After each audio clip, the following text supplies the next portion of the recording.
that, you know, with science, you have a sense of creativity in it. You know, you love, when you see a certain topic, you're like, I love this. And you wanted to expand on it, exactly. And then I was like, you're not, let me just finish this. So left clicks. Then I finished my life science degree. Then, graduated with Biomedical Sciences. Wow, beautiful. It's a long Yeah, we can see sharp guys. Let's go on. Welcome to the second episode of SA Science Spotlight, and we are here at the University of Pretoria reporting live from the physics department, and we also have our own guys who are shooting. Guys, it's Khanya Gallery. Can you give them a shout out? They're doing an amazing job, so I just want to give them a shout out. And then today we're going to be talking about a lot of things, and these things, they are really of interest, especially for us people who love science. So we're going to be talking about BSc Life Sciences as a career. We're also going to touch a bit on the end of National Science Week. We promised that we would talk about that in this episode, and we're also going to be opening up opportunities to you guys. If you are doing science, if you want to do science, this is a great opportunity, so stay tuned. We will be talking about opportunities that have recently opened. We have bursaries, we have if you want funding, maybe you're doing research out there, so please stay tuned, and I can't wait for you guys to meet the guest we have today. And before I go there, let me also give it over to Clinton, who is my co-host. He will also introduce our guest. You are going to love this episode. Yeah, guys, welcome to our second episode. But before we go there, I want to thank you guys for the beautiful comments that you've been giving us. I read all of them. I've been liking all of them. Thank you so much. We thank everybody who's been subscribing. Thank you for staying tuned and staying true to our podcast. Today we are joined by a very esteemed guest. I can't wait to hear so much from him. Coming from the science industry or science background, it's really beautiful to hear different stories. I'm in science myself, but I always want to learn more from other people who are also doing science and who are majoring in other different fields, such as your BSc in Life Sciences. So today we are joined by a young, intelligent man, esteemed guest, Khanya Qongqo. Is it Qongqo? It's Qongqo. It's a bit of a tongue twister there. I won't even try. I won't even try. It's what? Let me learn.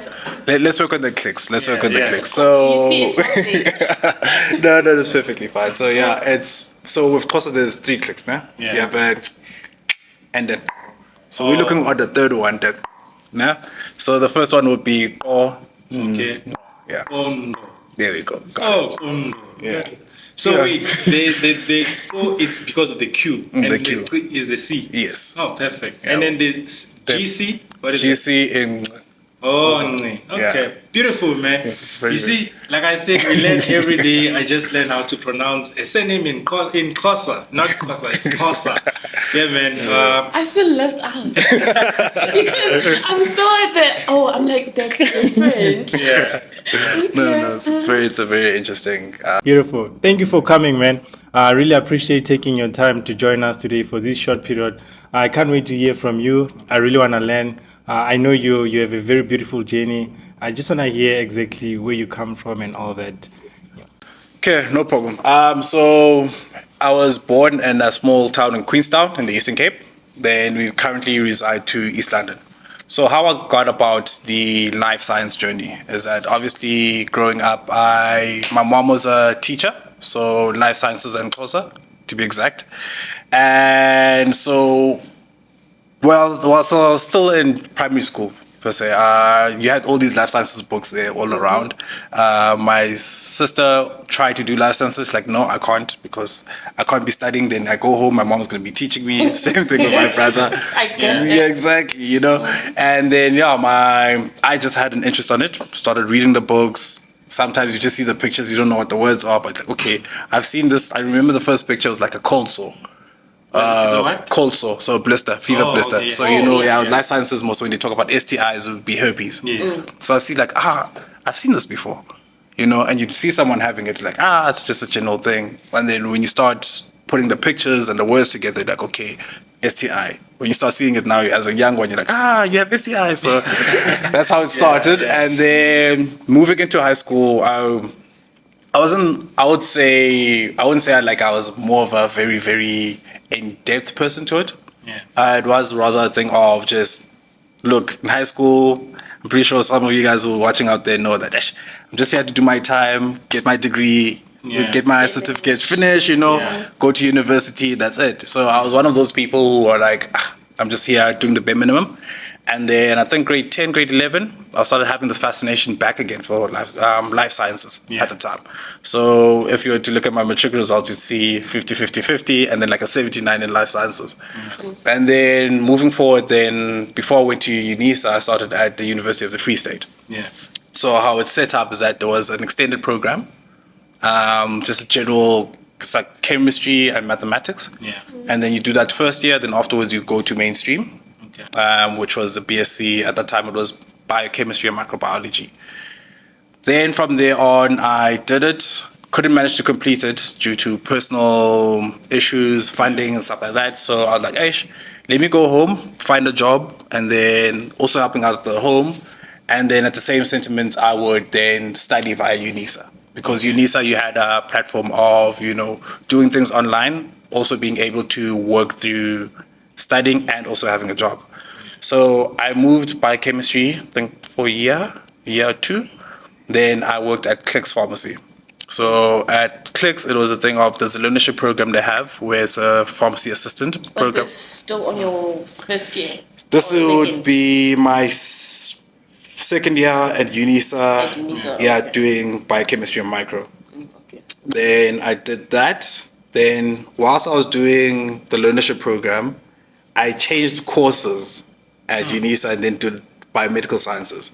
So I'm doing this learnership program, and at the same time, I'm also studying. So it's like two things at once, and also a job. And then just finished that first year of the pharmacy assistant program. Then I'm like, no, what? Let me just focus on science because this is where I'm at and this is who I am. With the pharmacy, it was great. It's just that with science, you have a sense of creativity in it. You love when you see a certain topic, you're like, I love this. And you wanted to expand on it, exactly. And then I was like, let me just finish this. So left Clicks. Then I finished my life science degree. Then graduated with Biomedical Sciences. Wow, beautiful. So you said, wait, is there a connection between you doing the biomedical science because you were already working at Clicks, or it was just an interest of, let me just switch to do something that is in like your biomedical science? It was. Because of biomedical sciences, there is a module called pharmacology. Okay. So this is just basically two sections of it, pharmacodynamics, where it talks about how quick the drugs enter the system and how quick it leaves the system. Kinetics, so movement, then dynamics is how it works. Okay. So with that thing, it came in, and then with Clicks, you are looking at basically medication. What medications, the dispensing of medications, packing of medications, all the rules regarding if someone was like being sick, then how would you recommend taking the certain medication? What's the flu? Or if someone has an itch, is it like a fungal infection or is it just a general rash? So what ointment would you work on that too? Okay. So it was one of those things where I'm like, oh, okay, I see this links with this, let me put it together. But then I started expanding somewhere else, So you mentioned that when you were at UFS, you had to now drop out. And how is that experience for you? Because I know a lot of people, maybe they are facing challenges and then they decide to drop out and they never go back to school. They never do anything about it. So how did you deal with that situation? It was a tough one. I'd say due to circumstances, it made it easier. Because when you go I remember in my high school, when one of the salespeople used to speak, or the people give information out for universities, where they say it's easier to get into university than it is to stay in and complete university. That's a quote. Yeah. And then obviously you have that pride, like, I'm not going to be those people who dropped out. No. You don't want to be that statistic. But then sometimes you have to just look at it and be like, it's the matter. Okay. Yes, we have those pressures and families and backgrounds. Like you don't want to be that guy back home just chilling there doing nothing when all your peers are out doing something. So sometimes it's just a matter of, just taking it as it is and then being honest with yourself. Because another thing I think is that, sorry, my voice is just, another thing is that we tend to forget that there's an own pace, own race. We all have this thing of at 25, I need to be this person, I need to be doing this, I need to be doing that. Guys, 25 is quick. It's quick. Exactly. Yeah. So it was a matter of looking at that perspective and be like, okay, what I'm doing, I'd say in those people's who are facing that thing, that it's okay to sit down and ask yourself the question, like, do I really want to do this? Am I willing to wake up every day and do what I'm going to do? Because pension is 55, so holding it until pension is going to be that difficult. So it's one of those things where, for me, due to circumstances, I had to take the reality, like, okay, it's hard to afford it. Let me look at something and then work around with it. And there's a lot of people. I mean, at UNISA, you have a lot of people at the age of 35, age of 40, people who are pensioning and they're like, no, let me go back to study. It's never too late to go back to studying, because that education, it's for you, it's going to build you, and it's going to do so much for you as a person. Even I know some people who are out there just, going further with their degrees or doing something, not because they're aiming for a promotion or they want a better job opportunity, but especially with science, it's a fascination to continue doing it, to continue learning it. Yeah. No, kind of like, for me, you sound more like a motivational speaker right now. He sounds like more of like a motivational speaker. I don't think there are so many people who have that mindset to be like, you know what, I'm going through these things are not going well, maybe at home and stuff like that. But how do you find that drive that says, you know what, I want to keep pushing, I can't just sit down and do nothing? Was it because of how you were brought up, or is it you as a person, like you have that strong mindset? Yeah, that's a very good question. A lot of people would say, I always had work ethic, but it's with the passion. There's a certain element when you do something and then it feels like you. I think that was with me. It's a thing of, I wouldn't say it was a hard work or determination or discipline, but it was like a certain contract I had with myself, whereby man, when you have something, like for example, when you go to the gym, and you exercising, and then that one day you don't go to the gym, you're like, something feels off. So a lot of people tend to have that thing. It's just that there's a lot of noise around happening about pressures and stuff like that, and then you tend to neglect that. So for me, it was a thing of, I was in tune with myself. More especially, I was willing to admit that, okay, I don't know what I'm doing. Let me sit down, let me work on this. Or if I do something, I had that thing of, okay, if I do something, let me go do it. If it's an error, it's on my end. It's fine.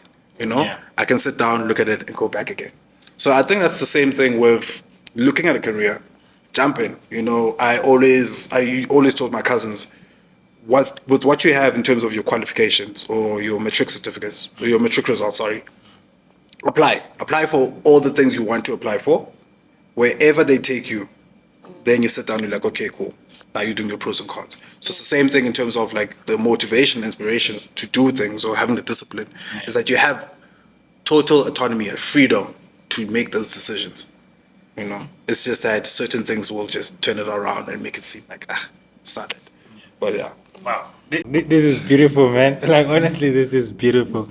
You said something about when you were in matric, I think you got your 50s in maths, physics, but then life science was like at the top, 70 something. Was it because you were giving too much attention to life science, you were neglecting the other subjects, or your strength is more in the life science more than the mathematics and physics? I'd say with the physics, I was good in it. Specifically the chemistry side of things, I was good at it. It linked with life sciences.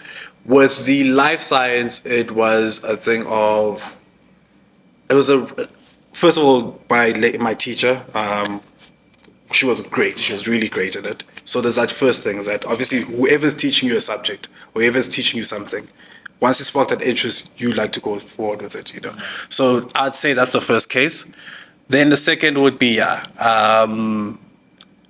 all in all, my mentality was like cruise through, get 50s, and then, but life sciences were like, oh, this is interesting, man, even when you're looking at the questions on the exams, sometimes you all want to cram the questions or cram the content.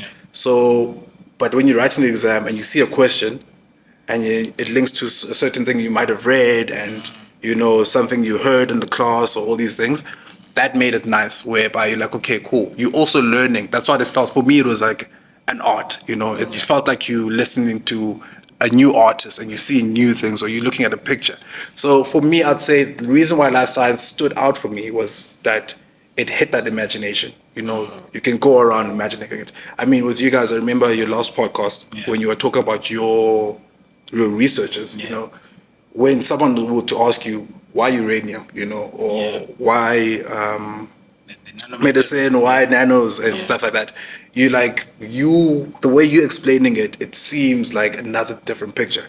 When someone's like, ish, this is Greek, chief, I don't know what you're saying, So yeah, exactly. So I think that was the case for me, is I saw it as an art. Crazy, because with me it's so crazy when I think about my metric, right? I used to love physics so much. It's so crazy that I'm doing a PhD in physics. I used to love physics, but when my results came out, I had a distinction in maths and I had a 62 in physics. I was so hurt, man. I couldn't believe how, because I love physics so much. But I think it goes back to what you said, also patient. When you're passionate about something, you want to try to fight and make sure that you work hard towards it and all that. Yeah, Londo, anything? Oh, I would also, I want to talk about the fact that, how when something is not working out for you, for example, you had the courage to actually change things. So how do you decide that I want to change this, or I want to work harder? Maybe there's something I'm not doing. How do you draw the line between, I need to work harder on this, or I just need to change this and move on to something else? That's a good one. First of all, it would be a factor of, one, tuning out the noise. Like when you have to make the decision, it's your decision, first of all. Then once you've made the decision, then speak to people who are at that field. For example, speak to your lecturers. If you're like, hey, sir, doc, I'm having challenges with this content. Could you please help me out? Maybe they'll explain it in a different manner. If you're still thinking of, let me just try push it first, Then if you see this angle still doesn't make sense or you're still not understanding it, then it means, look, maybe I don't like doing this. And I'm not understanding it because I'm not smart enough. It would be a thing of, sometimes maybe you're just blocking it yourself because intuitively it's a thing of you really might not like this thing you're doing. And then second, obviously, you go back to the drawing board. I'd say, let's say someone enrolled for a degree in sociology or something like that, just for the sake of being admitted to university. That's the first issue. You applied for this degree just for the sake of admission. Deep down, like, I wanted to be a doctor, or I want to do sciences, or I saw NCI, and I want to be those guys in the lab, or maybe I want to brew a beer. Sorry, under the age, it happens. These are career aspects. So if those are the things you want to do, or maybe you want to do art and you don't like being in a BSc degree, or maybe you're having certain fears, especially with the BSc, in terms of what happens if I complete this degree and I'm chilling with this undergrad degree and there's nothing happening. So I think those are the questions you must sit down with yourself and be honest with yourself. Because as much as I can give advice, only you know the answer if you really like something or if you really don't. Actually, Khanya mentioned something. He mentioned about his life science teacher. So I'd also like to take this opportunity to give a shout out to those amazing teachers. I also had amazing physical sciences teacher, and my maths teacher was actually a great mentor to me and still is. And I heard that the Department of Education is actually throwing awards for best teachers. So if you also have a teacher who has helped you out, mention your high school, mention the teacher. Appreciate that teacher, because science starts from from the moment you start school, we were doing natural sciences in primary, then you move to physical sciences, to life sciences. Science is everything, and it is brought to us by those amazing teachers who are teaching us every day. You know, how was primary? How was science in primary for you? For me, science, okay, didn't make sense. But I like the fact, when you say teachers, I also have like that one teacher. I skipped I didn't do grade 6. So when I was in grade 5, I don't know how I managed to get 70s and 80s everywhere. So this one particular teacher, she was like, you know what, I feel like you're too smart for my kids. I'm moving you to grade 7. I jumped grade 6. So I think that's when I fell in love, or I started to understand that, okay, maybe I have a bit of a brain. Okay, I can calculate, I can do maths, I can do this. Yeah, so science, it was that one thing that never made sense. I used to love economics. So actually my grade 10, this is crazy. For me, I started doing accounting. When I went to grade 10, I chose commerce. I did accounting, maths is there, obviously, and then the other commerce subjects. And then my father was like, you're never going to work anywhere with these things, because he was more of a science person. Up until I was like, okay, you know what, let me just attend one class of science. When I got there that particular day, it is during break, they were having extra classes. I get there, they're talking about Newton's law. They talk about motion, how cars move, accelerate. I fell in love with the acceleration of cars. That's when science came a thing for me. So yeah, man, that is actually a crazy journey. But yeah, we're here to speak more about Khanya, not me. So yeah. Khanya, to someone who has no idea about the BSc in life sciences, majoring in medical science. So what would you say is that? Like, just give us a general view of what is BSc in life sciences. Okay. Yeah, so not to diminish the status of it, but just to break it down, it would be a thing of medicine light, if you want to put it in it, because what it does is that it covers the theoretical concepts of medicine itself. So what that means is that you having your anatomies, so the body structure. You also have cell biology, the study of cells, virology, study of viruses. Nutrition itself is also there, so how you eat and how that works in your body. Diseases, if you have not eating enough or eating too much. A very structured basis of nutritional planning also. And then biomedical techniques, that's like lab work. And then, pharmacology, like I mentioned earlier, the study of drugs. So it is that whole basis of medicine, but then it's just more in detail or in a theoretical concept and moving to a practical approach to it. Right. So, Khanya, recently graduated. It's been, 2 weeks now? Yeah. I just want to ask you, what was the most exciting and also what was the most surprising thing that you just encountered as a recent graduate? There's a lot. First of all, it would be the career afterwards, but we can move it a bit forward from there because you see there's a lot of opportunities there, a lot of potential opportunities, if we should put it that way. And then number 2 would be the moment of graduating. Like, it's, if anyone has graduated, you guys know the feeling. It's an amazing feeling. Great to see also your family, because you see a lot of things whereby, hey, when you were stressing or when you were calling your parents, all those moments come back and you can see them being happy. It's very, very, it's an amazing feeling. Also seeing other people around there being happy and they're cheerful. So it's really great. I mean, the moment you walk in, the ceremony, it's amazing.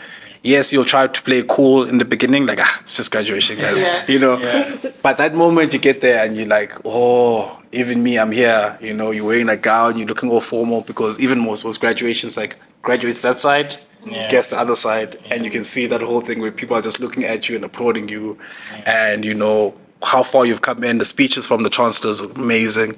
I mean, for me, it was a huge honor since the chancellor is the second president, Thabo Mbeki. So that was a great honor. So all those moments were amazing. And then looking at the career itself, I saw a lot of potential in things. I think, for example, there was a microbiology module whereby it was talking about certain an ecology of microorganisms, so a specific group of microorganisms, how this works, how it can work in terms of treating other diseases. So using one microorganism to kill another one, that was dope. Another thing, virology, which was one of my favorites. So what they're doing is that it's still a theoretic concept, but they want to try and see if we can use viruses to kill bacteria. So I'm sure you're familiar with the concept called bacteriophage. So those are viruses that kill bacteria. And where you're like, okay, it's really amazing. Like the potential of it is really amazing because you don't have to take, for example, antibiotics. You see there's this, I won't say a pandemic or coming to a shortage whereby microorganisms are now becoming resistant to antibacterial medications. So now it's a thing of, instead of having to finish the course, as doctors will tell you, and now you're feeling like, it's fine, I feel better, so I'm not going to finish the course. Then what happens is that you're making the bacteria become more resistant to that treatment. So those are the things you see, and then now that's why they're moving to viruses and the thing of maybe if we just inject you once, the virus grows by killing. So if it kills a bacteria, it explodes, goes to infect another bacteria, kills that, grows until there's no bacteria, then it dies, and then you're also fine. Wait a minute. You're saying so they can actually use viruses to kill some bacteria in the body? In theory, these are the things we're looking at. It's not there yet. There is conversations. There are some bacteria that was tested that are known to kill E. coli. It's T-phage lambda. Someone can correct me here, please. But there are certain bacteria that are certain viruses are specific at killing a specific bacteria. So that's one of those dope things you see and you learn, and it's like. Hence, I was saying in the beginning, it's an art, There's a lot of research happening. There's a lot of topics happening that's being covered. And it's one of those great things. Crazy. Microbiology is such a big field. I didn't think it's that big. When they say micro, it sounds like micro, it's small. So, Micro. Exactly. When they say micro. My favorite modules. It's just so beautiful. Before we go further, guys, I looked at Tepo and I remembered, if you guys watched the first episode, Tepo, we did promise that it's going to be on the background, so say hello. I know you've already said something, but we are just acknowledging that you're here. Oh, okay, guys, I'm here. Yes, he's here. We are going to see more of him when we do an experiment. So, when you're talking about a biomedical science degree, we're talking about a lot of things. So is there a topic or a research that you're really passionate about in biomedical science? Yes, with biomedical sciences, currently I'm looking at moving to pharmacology or pharmacokinetics or pharmaceutical chemistry. So this is basically dealing with the drugs or medications, making of medications, looking at alternative forms of medications. And now with biomedical sciences, given how broad it is, like I mentioned, you move to micro, you move into nutrition, you move into pharmacy.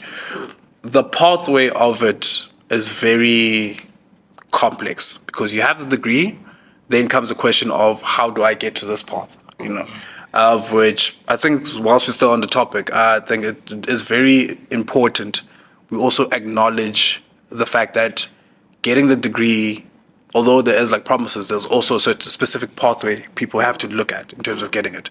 Because you can look at biomedical sciences, you're like, okay, cool, I have to work. That means once I get the degree, I work in a lab. Not the case, especially in South Africa, because there are certain licenses, if I should put it that way, or acknowledgements from organizations that could put you to a position of being able to work in the lab. For example, there's the HPCSA, the Health Professions Council of South Africa. You need to get a licensing from that. In order to do that, there's another pathway to go into there. So those are the things that I think we need to first sit down and acknowledge that once you get the degree, then there's another pathway or how you're supposed to go in it. So you have to do the research of it. Then in terms of the pharmaceutical chemistry I'm talking about, there's a South African Pharmacy Council, whereby you have to be a recognized part of the council. And there's also South African Health Products Regulation Authority, so SAPRA, whereby it talks about the scope or basically how you should be able to, or the guidelines in terms of making pharmaceutical products. So those are the things that one needs to take into account in terms of, obviously, okay, I've got this degree now, then those are the things I have to look at. So at the current moment, I would say I have like 3 pathways. So one would be the pharmaceuticals. So moving, that would be doing honors in pharmacology, then masters and PhD. True, you know, those things. And then obviously being registered with the South African Pharmacy Council. Then they have certain rules. So it might be a thing of maybe I have to do pharmacy, you know, just to be recognized. And then there's laboratory work. That means I might have this degree, but that means I might have to do another degree that's medical laboratory sciences to be acknowledged there, or applying with, for example, I know Empath is having a learnership program now to becoming laboratory technician, where you work around with samples.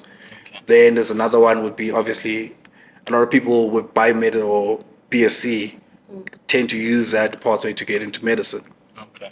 So you have VIS and the GEMP program, and maybe starting again doing medicine from scratch, you see. So those are my 3 pathways, but there's more to it. I mean, with biomedical sciences, you can become a pharmaceutical sales rep. So basically you go around pharmacies and speaking to doctors about the new product range, for example, whatever pharmaceutical company that's there, or like Sanofi, Cipla, Aspen, Johnson & Johnson and stuff like that. So those are those career paths you can go around. If you want to do sales part of it, you can go into medicine. But it's not only restricted to that, there's more to it. But that's a general basis. There's also, clinical research assistants or associate, where you work on clinical trials. So it's a very, very broad aspect. I think if I continue more, we might finish the show. So yeah, it's a lot to it. Okay, Khanya, I have a question for you. Okay, so today we mark the end of National Science Week. So the theme, it was living in high-tech world. Should we be concerned? How do you think advances in technology are affecting the field of biomedical science? Is there anything that is doing that side? It's okay. I would firstly say there shouldn't be any concern. I would rather say we should learn to embrace it, because it helps in terms of efficiency in it all. Because let's take, for example, just in general life sciences or a general diagnosis, whereby if we're to take, for example, what happened with the COVID pandemic. So if someone were to have COVID, we'd have to do the swab, and then you have to culture it. Then after culture it, you have to isolate it. Now it's a virus, so it's very difficult to see it under a microscope or even culturing it, because it needs a living organism. So we wouldn't be able to detect it, you see. So now, given the advances of it, I mean, they're using PCR, polymerase chain reaction. So where they take the sample and then they sequence the DNA. So they get the DNA sequence of that COVID and then check it with any other input that was put for that COVID variant to detect that there is COVID. So you can see how the Hightech has made the process so quick, so efficient. You see, just to detect that, you know. You also looking at your HIV test, you know, just a simple rapid test, something you prick your finger in it. That's high technology. High-tech, yeah. Exactly. So I wouldn't be concerned about it. It's good with in terms of efficiency. I would say it's time to work around it, to move more forward in it. I mean, going back again with the COVID pandemic, the same structures that were put in place in terms of controlling the pandemic was the same structure that happened with your general influenza pandemic in the 80s. 1850s. Spanish flu pandemic that happened.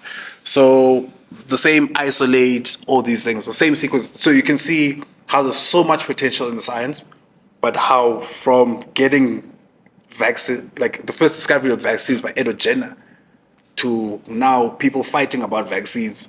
You can see there's a whole this irregulation. So in terms of the high tech, I'd say embrace it, work around with it. It's very efficient. It helps covering all these problems that we are facing within the healthcare industry. Just the healthcare itself. So embracing it, working around with it, it makes everything proper. And then it's very advantageous too, because it's also efficiency. I mean, with Londo as an upcoming doctor, you know when it comes to doing blood tests, you want to have a rapid response, 24-hour response. You know. Now that's also having to travel to get a sample sent up to the lab, test at the lab, send the results back. Now that's quick because you can just do it on a database system.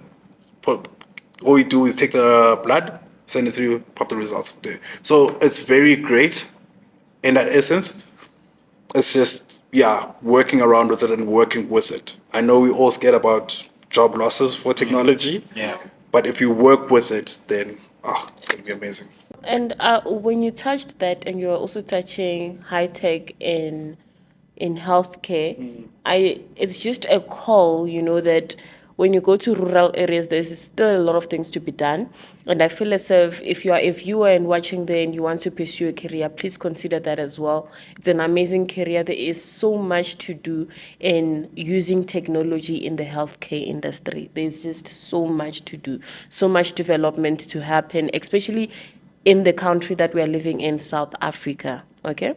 Yeah, no, just to elaborate on it, I mean, when you're looking at just clinics in general within South Africa, and you seeing how, in my scope of view, in my perfect world, I would say a clinic should have, obviously you'd have a doctor, nurse, but also a semi-lab for testing, So it keeps everything together here instead of having to, let's say there's a rule, you are in the outskirts of Joburg or wherever, Or Venda, exactly, and especially for me in the Eastern Cape, it was a thing of, one of the reasons I'd love to jump into the healthcare industry is that, a town or village which is like 60 kilometers away from the hospital or public hospital, someone who might get sick, there isn't any transportation, you can't get any ambulances there.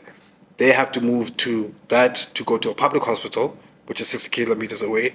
That public hospital might not even be functional, so they have to move them to East London or Port Elizabeth or more suburban areas to get proper treatment. So you can see how a lot of people wouldn't even make it through those travels and stuff like that. So I'd say, in terms of the high tech, going back on it, if we had systems like this, something to just maintain it, it's not even, shouldn't be as big, just general microscope, PCR test, ELISA. Yes, people will be like, but it costs a lot. Yeah, I know, but still, we're looking at the greater good of all of these things.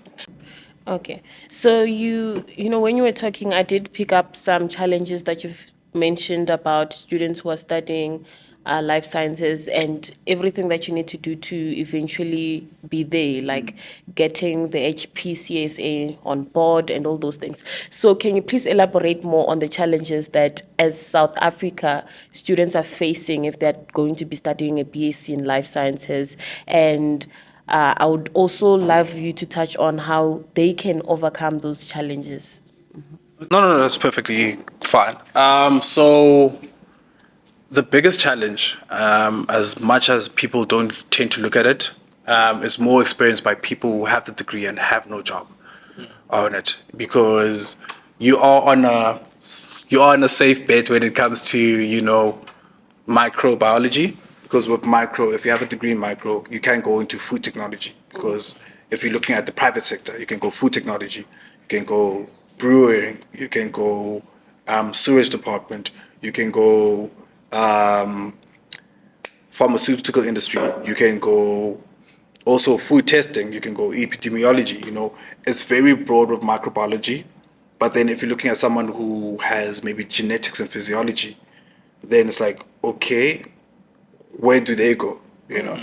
Which the biggest issue I've learned to see is that with regards to the education system and also the working environment in terms of the BSc, it seems as if the education is more encouraging in terms of academic pursuits. So your honors, your masters, your doctorates, and not really incorporating exactly the work prospects. So, for example, if you're looking at universities of technology, they come in from a practical approach because more practical than more theory. Then they get accepted to these companies because of that practical approach. When it comes to universities themselves, it's more of the academic aspect of it. So I would say in an institutional platform, try incorporating the practical approach of things. Don't put a practical as in we're just gonna go in this big lab, we're all gonna do one test and then it's good to go. Get companies to come in, do like job shadowing or internship programs. Try incorporating that because with the life sciences, what I've seen is that it feels like it's a derivative of the medical pursuit. It's all these things we cover are separate entities of medicine itself or becoming a doctor, And now you can imagine where there's a lot of unemployed doctors. What's happening with BSc students? So then it comes into the point whereby you have to look at, okay, cool. If this is the degree you have, now look at your learnership programs. I always encourage learnership programs.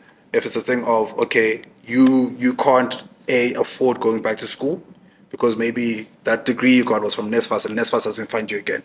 So jump into learnership programs. I know Empath, PathCare has these learnership programs if you want to go on technician. Life is having pharmacy assistance learnership. Clicks is also having like pharmacy assistant learnerships. So going on those learnership programs, if you're having like a degree in life sciences, but you have nothing to do with it, jump on those learnership programs and then work your way through it, If you want to move on a more diagnostic approach of things with your degree, push for honors. Then with honors, I know the National Lab is giving out internships for your post-grad honors. I know PathCare also works with Stellenbosch to do these things. So you do have a lot of those opportunities. The internet, guys, is your friend.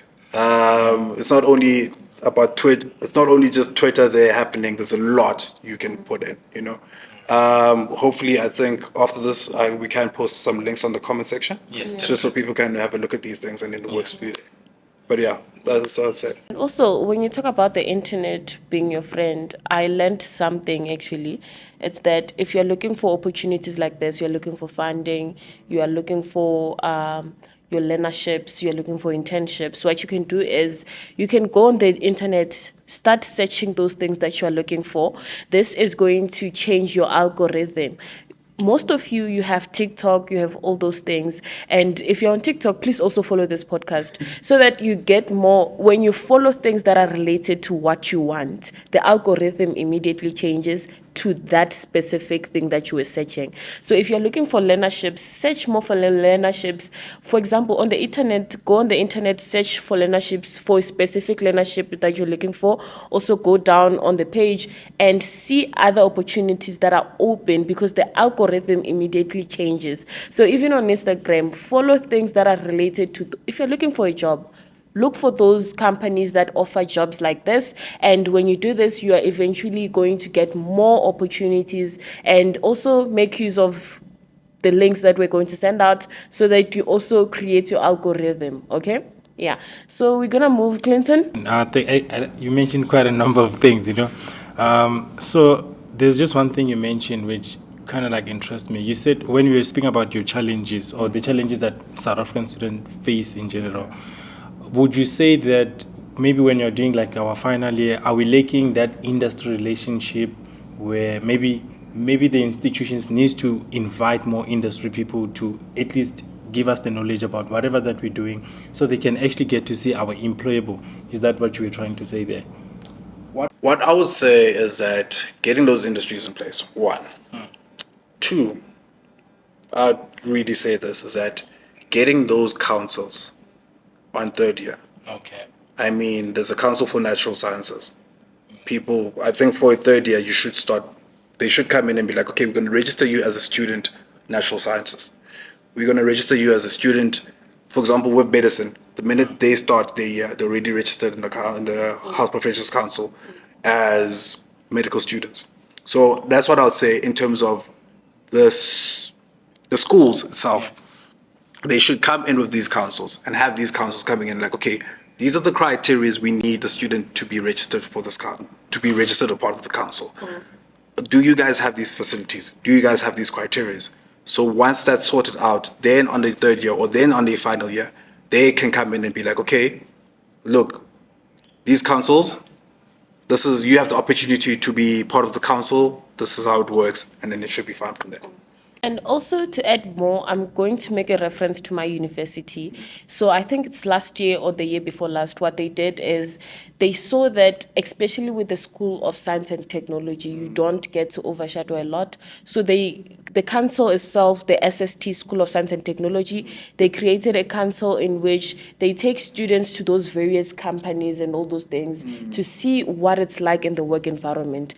Actually, this past month, they were actually, at the end of this month, they actually did a work boot camp where they do a boot camp over the weekend and students are invited to see if they are ready for work and to check their work readiness. They also invite people who are going to, potential employers in that boot camp. So I feel as if the more we do that and the more we open such spaces for students to enter, that is going to solve a lot of challenges. Because as you mentioned, with things like, for example, if you're doing medicine, you just know that the government is going to place you, employment is already offered on the table when you start out.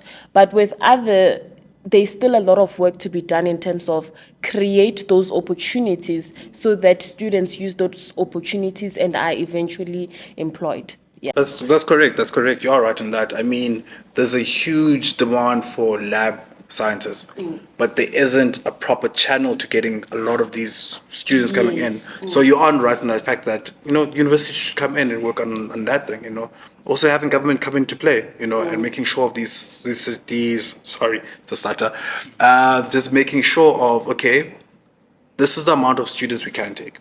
Yeah. Therefore, we are working on this. Get the government in play. I mean, there's a whole council of there's a whole university council. Why isn't the Minister of Health jumping in? Why isn't the Minister of Energy also jumping in these conversations? My assumptions, guys. But just to be on the things, but based on what we're getting, all the information we're getting, you see there's so much of a separate matter between institutions and also the government policies or the governmental parties itself. To mention that we were talking about the Natural Science Council. So we actually have one which is a regulatory body for the nation of South Africa. It's called SACNASPS. I don't know if you guys have ever heard of it. SACNASPS. So if you are looking to register for any of as a regulatory body or as a student or as a professional, if you want to be registered for professionalism as a natural scientist, please do check out. I'll also put the link on the description.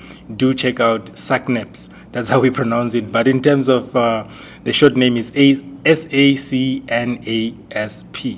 Okay. Khanya, as we're closing, if you had any chance to pitch a project for research that excites you, which one would it be? For research? Oof, that's this one is a very interesting one. Yeah. It would be taking into consideration the HIV virus. Now, the virus itself attacks the white blood cells, specifically the CD4 cells. Now, with the CD4 cells or T cells itself, what they do is that they work around in terms of guiding where your immune system, if there's like an infection, it guides it as to where it should work around, how to defend the body from any invaders. But then comes into sort of immune irregularities. So for example, lupus. That's immune system default, whereby the body now, the white blood cells start attacking your body. Yeah. Exactly. So now my research was to, if we can manipulate the virus into controlling that pathway and changing whatever issue is happening with that CD cell to prevent any autoimmune diseases, was what I was looking for. To change any autoimmune diseases and having to fix any time where the body or the cell attacks the body. That would be my research. Beautiful, Oh, man. beautiful. I think this is actually one, It's like we're ready. beautiful, beautiful. I think we need to have you back. I would like to follow up on that. How far you've went with that research, if you're gonna be doing your postgrad and stuff. But yeah, thank you so much, Khanya, for your time. Londo, anything from you? This was a wonderful second episode with Khanya as our first guest. But as we promised, guys, we have amazing opportunities for you guys.